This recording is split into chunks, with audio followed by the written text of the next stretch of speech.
All right, thank you. 7:31.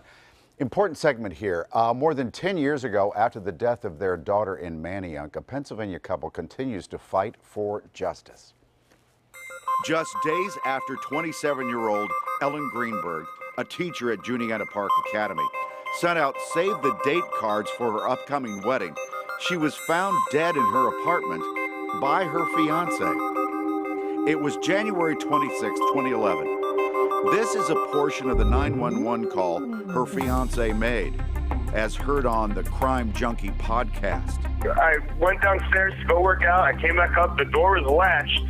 My fiance's inside. She wasn't answering. So after about a half hour, I decided to break it down. I see her now just on the floor with blood. She's not responding. Then later on the call, oh my God, she stabbed herself. Where? She fell with a knife. Oh no. Officials counted 20 stab wounds to her body. Police on scene treated her death as a suicide. The next day, it was ruled a homicide. Then a few days later, the medical examiner changed the ruling once again to suicide. It was the start of a long, long legal battle for her parents, Sandy and Josh. I want my daughter's name cleared because there's no way that she could have done this to herself. Ellie's parents are back with us again this morning. Sandy and Josh, welcome again. And their investigator, Tom Brennan's here as well. Tom, thank you for coming in. I know it's 10 years later, but it doesn't get any easier, does it? No, it doesn't. The pain ever go away? No. No. So I've listened to this podcast like 3 times. They want us to believe, the initial police officers who showed up there, that your daughter stabbed herself 20 times. It's ridiculous. Ridiculous. Josh, seriously, how could they have come to that decision in that apartment in Manayunk? They walk in, she's been stabbed 20 times, and they call it a suicide? This is no way. It's as my wife said, it's ridiculous. It's absurd, and our journey through this to today, over the decade or 10 years we've been involved in this, gets more ridiculous every day. Yeah, it seems like the case was botched from the opening day. Tom, you've been investigating crimes for years and years. Do you agree with that? Yes. If you look at the timeline from the 26th of January through the 28th of January, it totally discredits any good basic police work at all. Yeah. What transpired. We'll get into how the crime scene was completely deep clean way too soon. The door was locked, right? Her door was locked from the inside. This is all what we've been told.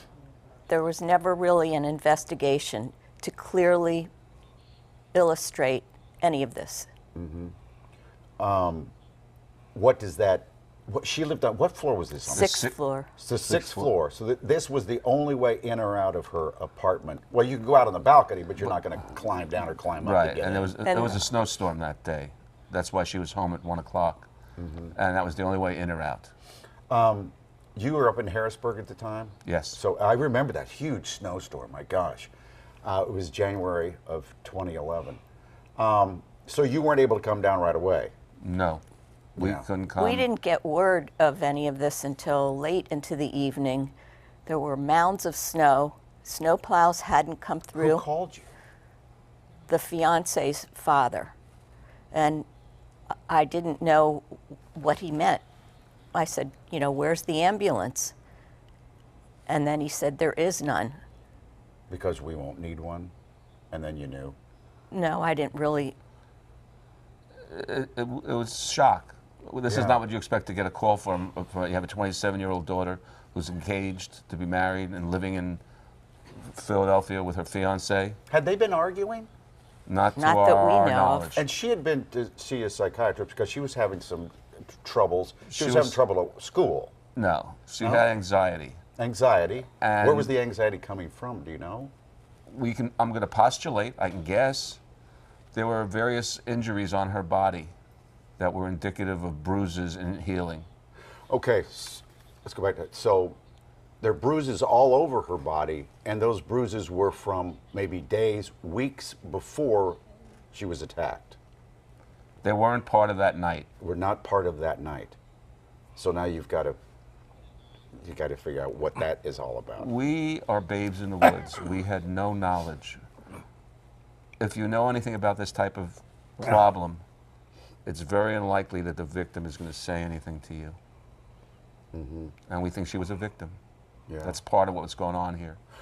Now, why in the world was the fiance's uncle allowed to go into her apartment and take Ellie's stuff, her computer and stuff like that, after the apartment was deep cleaned? So now there's no longer a crime scene. You can't get any material out of there now. This was done by a prominent attorney, uncle, okay? And he's currently supposedly a judge on the state attorney's disciplinary board.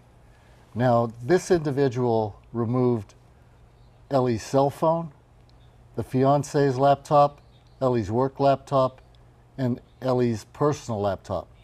So right then and there, that negates that chain of evidence, okay? That adversely impacts the chain of evidence on those devices, so that anything that's discovered on those devices can be challenged in court. Okay, any expert that you've hired since then, everybody that looks at this case says that Ellie was murdered. Yes, Correct. it was a homicide. It was a homicide, except for that initial report that day that said it was a suicide. But then it went to a homicide, then back to a suicide. I think it went from homicide to suicide to homicide. Really?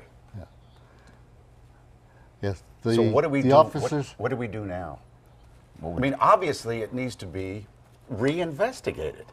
So we asked the Attorney General, is there anything you can do yesterday? And he wrote back in a statement, we've looked at all. No, we're not going to reopen this case as of now. He needs more evidence, he says. What is hard, he goes into how it's heartbreaking and all that, but he says they don't have legitimate new evidence to bring forward. It has not been brought forward yet, so we're not going to do anything. So what can we do? I know you have a petition.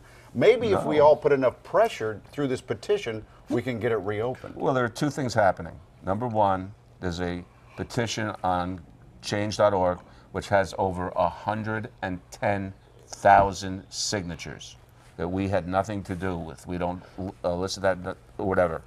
Number two, we are going to go to trial.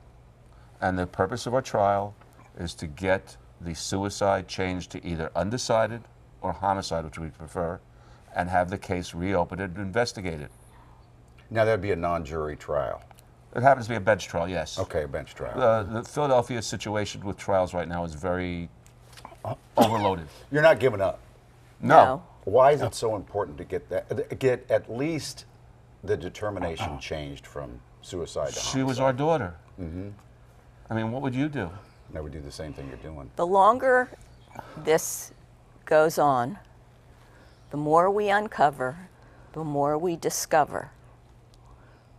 And just because you work for a government agency doesn't give you license to say whatever you want without facts and proving the facts. Do you think the the linchpin here, is what happened when they went into her apartment and took all of her stuff out? We don't know the why or the who, so don't ask us the why. It should have the been who. you two in her apartment taking her stuff. Well, Right. theoretically, if he No one had permission to touch her things. theoretically, he should have returned it to us the next day at her funeral, which he did not do. man,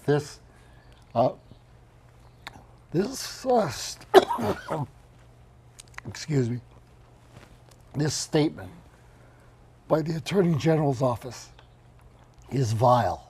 Why do you say it's It's a vile? lie. Can you put it up again? It's a lie. For him to say, okay, if legitimate new evidence is brought forward, okay, do they read the newspaper? Do they pay attention to podcasts? Do they have my phone number? Do they have Josh's phone number? Do they have Sandy's phone number? Do you want to hear from them directly?